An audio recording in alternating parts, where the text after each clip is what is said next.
Hello dear students, this is our next lecture of unit electrochemistry और last lecture में हमने discuss किए थे मल्टीपल चॉइस क्वेश्चंस और हम आज के लेक्चर में डिस्कस करेंगे कुछ केस बेस्ड स्टडी क्वेश्चंस। ठीक है, आपके पेपर में आपको पता है केस बेस्ड स्टडी क्वेश्चंस आते हैं, तो हम इलेक्ट्रोकेमिस्ट्री यूनिट के कुछ case based study question discuss करेंगे जिससे आपको क्वेश्चंस के आंसर करना समझ आएगा कि हमें केस बेस्ड स्टडी क्वेश्चंस के साथ किस तरीके से डील करना होता है। ओके, तो हम पढ़ते हैं। पहले फर्स्ट हमारा जो केस बेस्ड स्टडी है उसको हम रीड आउट करेंगे। हाँ जी, फर्स्ट केस बेस्ड स्टडी में गिवन है Kohlrausch law states that the limiting molar conductivity of an electrolyte at infinite dilution is equal to the sum of the conductances of the anions and cations।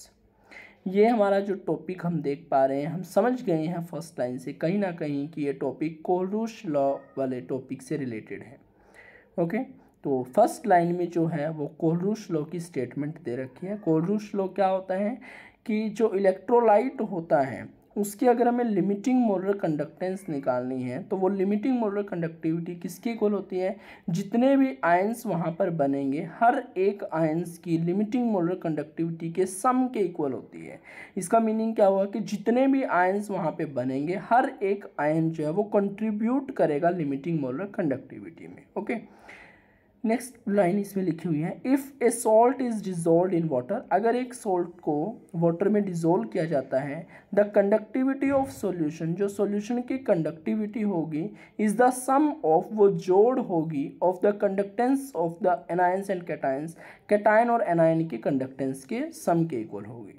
This law depends on the, जो ये law है वो depend करता है on the independent migration of ions. इनको independent migration of ion भी कहा जाता है। क्लियर है, इस लॉ को independent law of independent migration of ion भी कहा जाता है। Okay, and was deduced experimentally by the German chemist Friedrich Kohlrausch, और जो ये लॉ है ये किसने दिया था, जर्मन केमिस्ट फ्रेडरिच कोलरूश ने दिया था, और जिनका यहाँ पे जो है टाइम दिया गया है 1840 to 1910, 1840 से 1910 जो है इनका टाइम रहा है, टाइम स्पेंड किया इन्होंने इतना कोलरूश ने। ठीक है जी, ओके।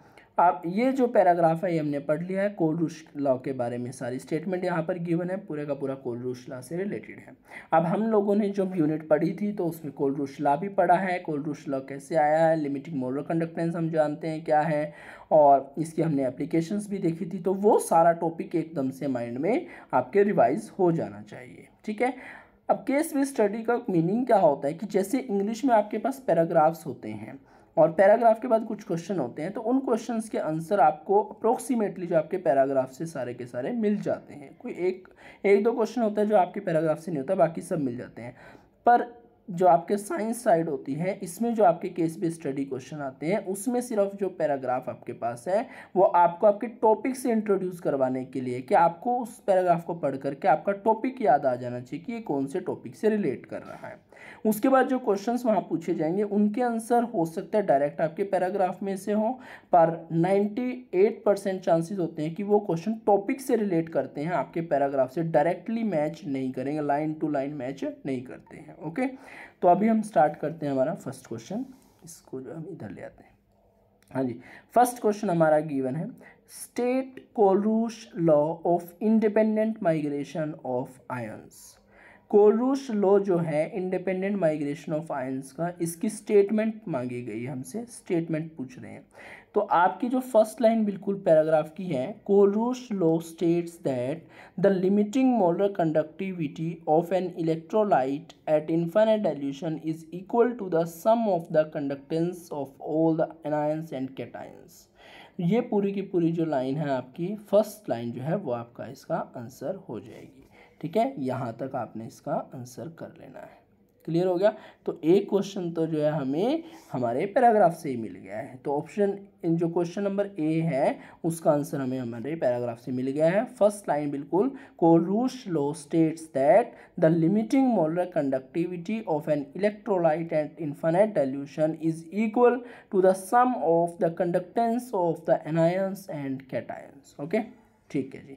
तो हमारा जो क्वेश्चन नंबर ए है ये हमने कर लिया है। Just a second. हाँ जी, जो ऑप्शन नंबर ए है हमारा ये हमने कर लिया है और question number A. Question number B की हम बात कर लेते हैं। Write expression representing limiting molar conductivity of NaCl as per Kohlrausch law. हमने एक्सप्रेशन लिखना है किसका, जो रिप्रेजेंट करेगा लिमिटिंग मोलर कंडक्टिविटी का limiting molar conductivity of NaCl as per Kohlrausch law. तो सेकंड क्वेश्चन में हमें एक्सप्रेशन लिख करके दिखाना है जो रिप्रेजेंट करेगा लिमिटिंग मोलर कंडक्टिविटी को NaCl की कोलरूश लॉ के अकॉर्डिंग। ठीक है जी, हम इस क्वेश्चन को एक बार डिस्कस कर लेते हैं। पहले कोलरूश लॉ मैं आपको एक्सप्लेन कर देता हूँ, उसके बाद हम इसको डिस्कस करेंगे। देखो, कोलरूश लॉ के अकॉर्डिंग क्या होता है, अगर हमारे पास मान लो कोई इलेक्ट्रोलाइट है, लेटर से AXBY, ये हमने कोई इलेक्ट्रोलाइट मान लिया, तो ये डिसोसिएट किस तरीके से होगा actually, XaY positive plus YBX negative, ये इस तरीके से डिसोशिएट होगा। क्लियर हो गया। अब लिमिटिंग मोलर कंडक्टिविटी अगर हमें निकालनी है किसके लिए, इस इलेक्ट्रोलाइट के लिए AXBY के लिए, तो ये किसके इक्वल आएगी, limiting molar conductance of AY positive plus limiting molar conductance of BX negative. ठीक है, ये हो जाएगा। पर ये जो AY पॉजिटिव कितने बने, X, तो आगे यहाँ पे आपको X से मल्टीप्लाई करना पड़ेगा, ऐसे यहाँ पे Y से मल्टीप्लाई करना पड़ेगा। तो ये पूरे लॉ की स्टेटमेंट बन जाती है। क्लियर। अभी हमें NaCl के लिए निकालना है, किसके लिए निकालना है, NaCl के लिए लिमिटिंग मोलर कंडक्टिविटी हमने निकालनी है। तो वो कैसे निकालेंगे, देखो, लिमिटिंग मोलर कंडक्टिविटी किसके लिए, NaCl के लिए रिप्रेजेंट करके दिखाना है। तो ये किसके इक्वल होगा, जो भी आयंस यहाँ पे बनेंगे, limiting molar conductivity of Na positive plus limiting molar conductivity of Cl negative. Clear है। आगे कुछ मल्टीप्लाई नहीं करना, 1 1 ही रहेगा। क्यों, क्योंकि NaCl जब डिसोशिएट होगा तो क्या मिलेगा हमें यहाँ से, Na पॉजिटिव और Cl नेगेटिव मिलेगा। ये ऑलरेडी बैलेंस है, एक एक ही आता है यहाँ पे, Na पॉजिटिव और Cl नेगेटिव। क्लियर। तो ये आपका आंसर इसका रहेगा। ठीक है जी, जो ये हमने लिखा है ये हमारा क्या होगा, इस क्वेश्चन का आंसर हो जाएगा। क्लियर है, ये इस क्वेश्चन का आंसर होगा। ओके, नेक्स्ट क्वेश्चन की तरफ हम मूव करेंगे। और क्वेश्चन नंबर जो हमारा ऑप्शन क्वेश्चन बी है ये भी हमने कर लिया है। क्वेश्चन नंबर सी की तरफ हम मूव कर लेते हैं।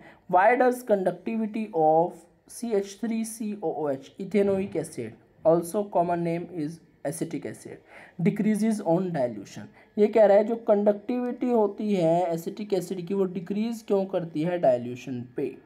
कंडक्टिविटी किसी भी इलेक्ट्रोलाइट की हो वो डाइल्यूशन के साथ डिक्रीज ही करेगी। कंडक्टिविटी मींस स्पेसिफिक कंडक्टेंस, और कंडक्टिविटी किस पे डिपेंड करती है, number of moles per unit area, per unit volume. Per unit volume में कितने number of moles of ions present है। अब अगर हमने डाइल्यूशन करा तो डाइल्यूशन अगर हम इंक्रीज कर रहे हैं या डाइल्यूशन बढ़ा रहे हैं, डाइल्यूशन इंक्रीज करने से नंबर ऑफ आयंस जो हैं per unit volume, number of ions per unit volume decrease कर जाते हैं। Number of ions per unit volume क्या कर जाते हैं, डिक्रीज कर जाते हैं। और क्योंकि जो कंडक्टिविटी होती है दैट इज स्पेसिफिक कंडक्टेंस, वो number of ions per unit volume पे डिपेंड करती है। अगर number of ions per unit volume decrease कर रहे हैं तो इसका मतलब कंडक्टिविटी भी क्या करेगी, डिक्रीज करेगी। क्या करेगी, डिक्रीज करेगी। तो जो क्वेश्चन नंबर सी है इसका आंसर देखो, इन्होंने पूछा है why does the conductivity of acetic acid decreases on dilution. तो आंसर इसका बिल्कुल सिंपल रहेगा, because on dilution number of ions per unit volume decreases. Number of ions जो हैं पर यूनिट वॉल्यूम डिक्रीज कर जाते हैं डाइल्यूशन इंक्रीज करने से। That is why conductivity of CH3COOH decreases on dilution.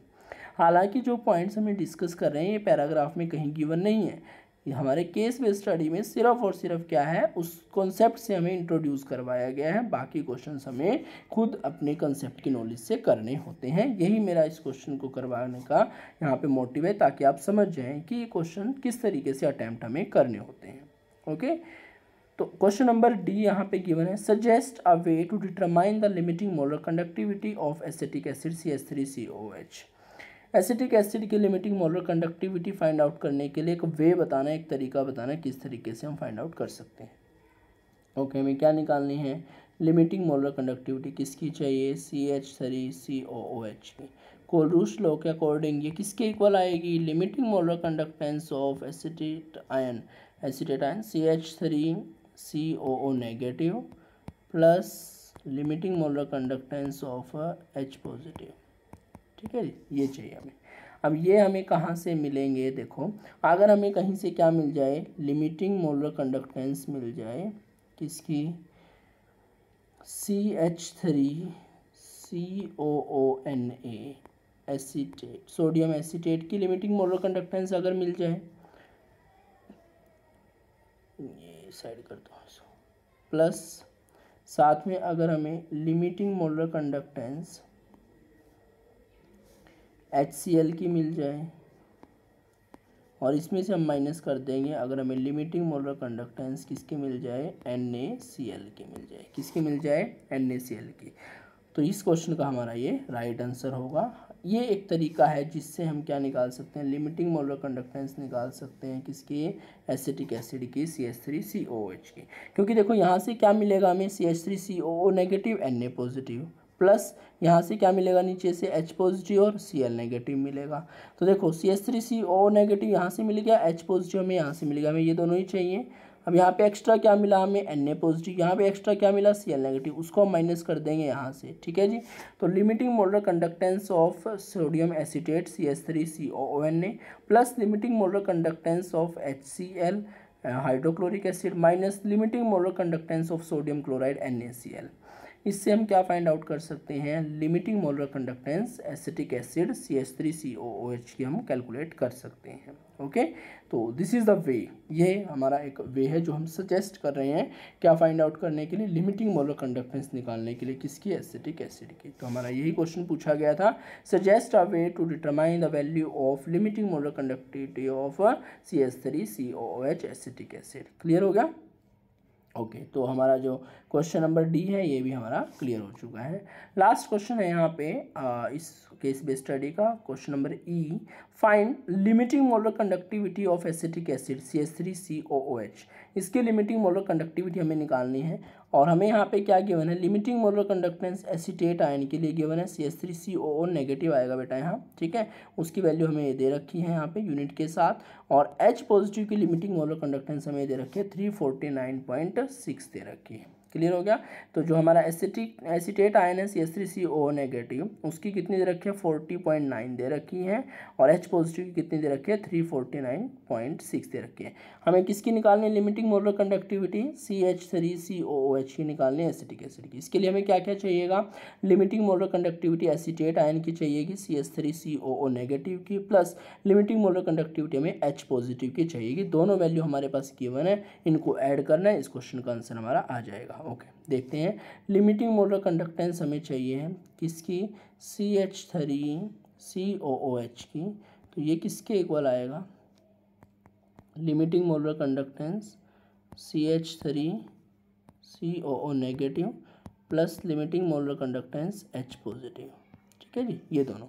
तो ये देखो CH3COO नेगेटिव, इसकी लिमिटिंग मोलर कंडक्टेंस हमें कितनी दे रखी है, इसकी वैल्यू हमें कितनी गिवन है बेटा, ये हमें दे रखी है 40.9, कितनी दे रखी है, 40.9 गिवन है। और जो ये वाला है इसकी वैल्यू कितनी दे रखी है, 349.6 दे रखी है। इसको जब हम ऐड करेंगे कितना आएगा, देखो ये डेसिमल इधर है, ये डेसिमल इधर, ऐड करो, 9 + 6 कितना हो गया, 15, तो ये 5 आ गया, कैरी ऊपर चला गया, 9 और 1 कितना हो गया, 10 हो गया, तो इधर 0 आ गया, फिर कैरी 1 गया, 4 4 8 + 1 कितना हो गया, 9, और ये 3 हमारा बच गया, 390.5 सेंटीमीटर स्क्वायर पर मोल। ये यूनिट आपको दे रखी है, ये यूनिट है।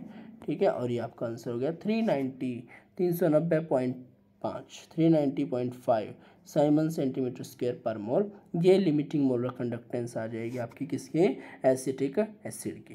क्लियर हो गया?